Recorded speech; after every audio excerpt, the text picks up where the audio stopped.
going to take the science of fetal medicine forward in this country. It's called capsules because, capsule is the smallest form of intervention that you can give for any medicine. And in a very, very short span of like 4 to 5 minutes, they will give you short impulses of the gist of certain very, very important topics, which commonly lead to confusion in the practice of fetal medicine. This is a new concept we've brought in. The faculty in this particular section are relatively young, inexperienced in presenting. So bear with us what they do, but I'm sure you will come up with something fresh in this section.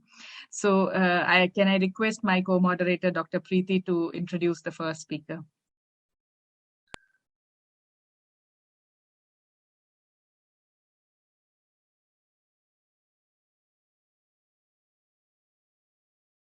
Dr. Preeti? Dr. Preeti, can you unmute yourself? Okay, we'll move on. This is the first speaker in this session is Dr. Sahiti Reddy. She's a junior consultant in fetal medicine at the Resolution Fetal Medicine Center and Research Institute in Secunderabad.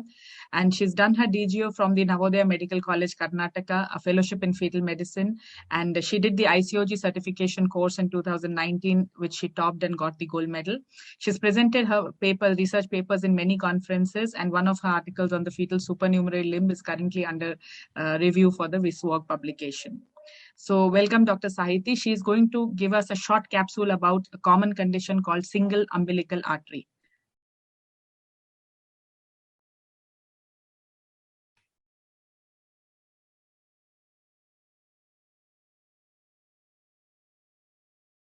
Good afternoon, everyone. And at the outset, I would thank Dr. Chinmayratha ma'am for giving me this opportunity to speak over here. So I would be talking about the single umbilical artery. So as you all know, the normal umbilical cord has 2 arteries and 1 vein, and SUA is a malformation of the fetal cord where there will be a single umbilical artery instead of 2. This is the most common pathology in humans.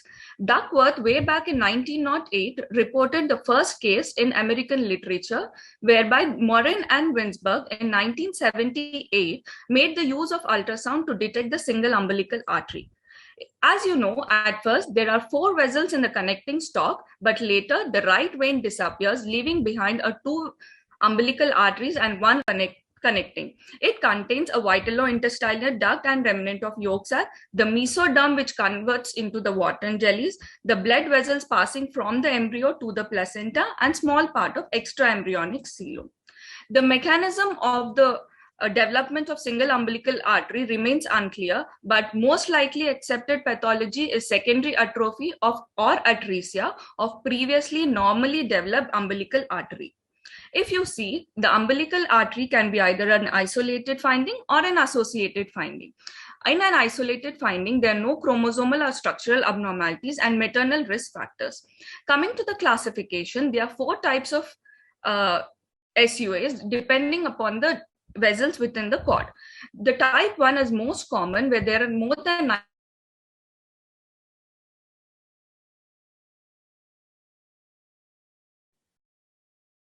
Sahiti, your connection is gone again. Some connection. You can switch off your video and just talk.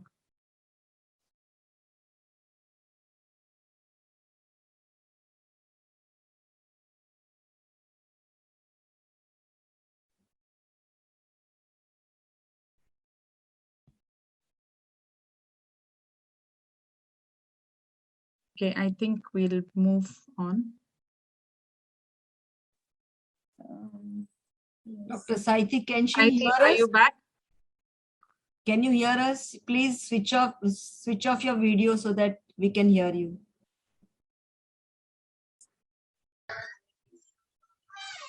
Yeah, we'll move to next session. I think we'll move to the next speaker. And Sahiti, are you back? Unmute yourself, switch off your video, and just start from where you left and complete it. Yeah. So type 4, you see 2 patent vessels, that is 1 umbilical artery, either of Allentoic or Vitaline derivative, and the right umbilical vein. So coming to the epidemiology, you see about 0.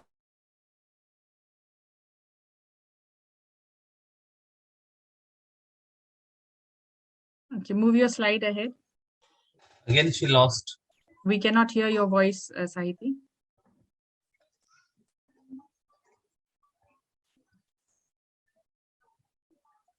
And she has a very poor connection, Snap. Yeah, I think Sahiti will stop this and move on to the next thing.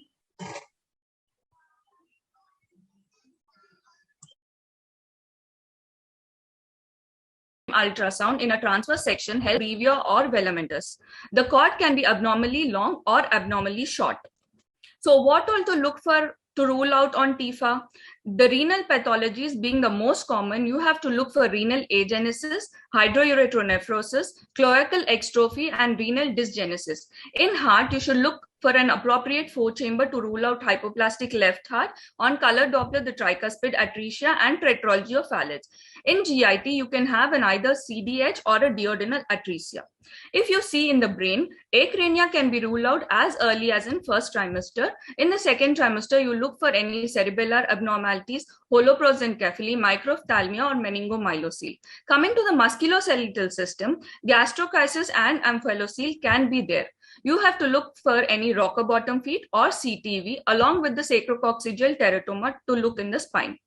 IUGR still remains the main concern in structurally normal and isolated fetuses, and 15 to 20% cases can be affected. IUGR occurs when the harmful influence occurs which inhibits the mitotic division at vital time in embryogenesis. Other form of IUGR is the harmful influence permits the cell division but reduces the cytoplasmic mass.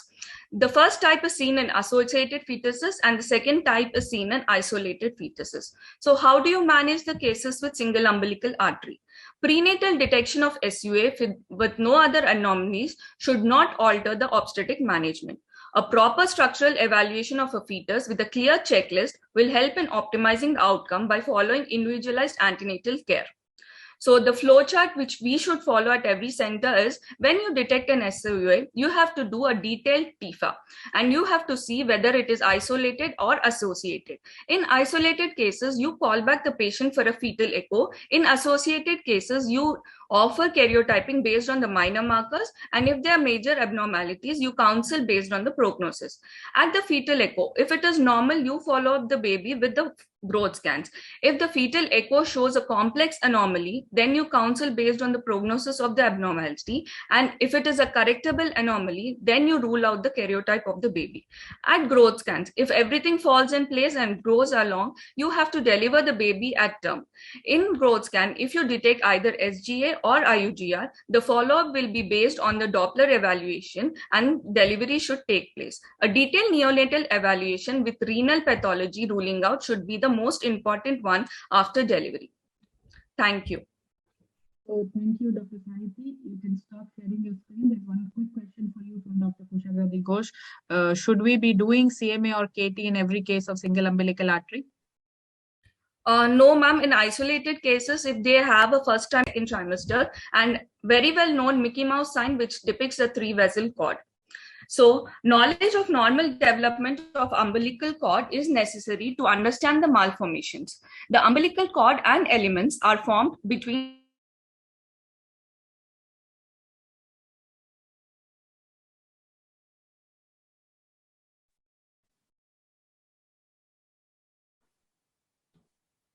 Sahiti? Ma'am, we're having a little technical issue. I think Dr. Sahiti has lost her connection. and around trilaminar disc, which forms the future yolk sac, connecting stalk. At day 17, if you can see, the allantois goes as a stalk into the growing yolk sac, and later by the involution of the primary yolk sac, a secondary yolk sac is formed, and we can see a vitelline duct which connects at the caudal end of the embryo.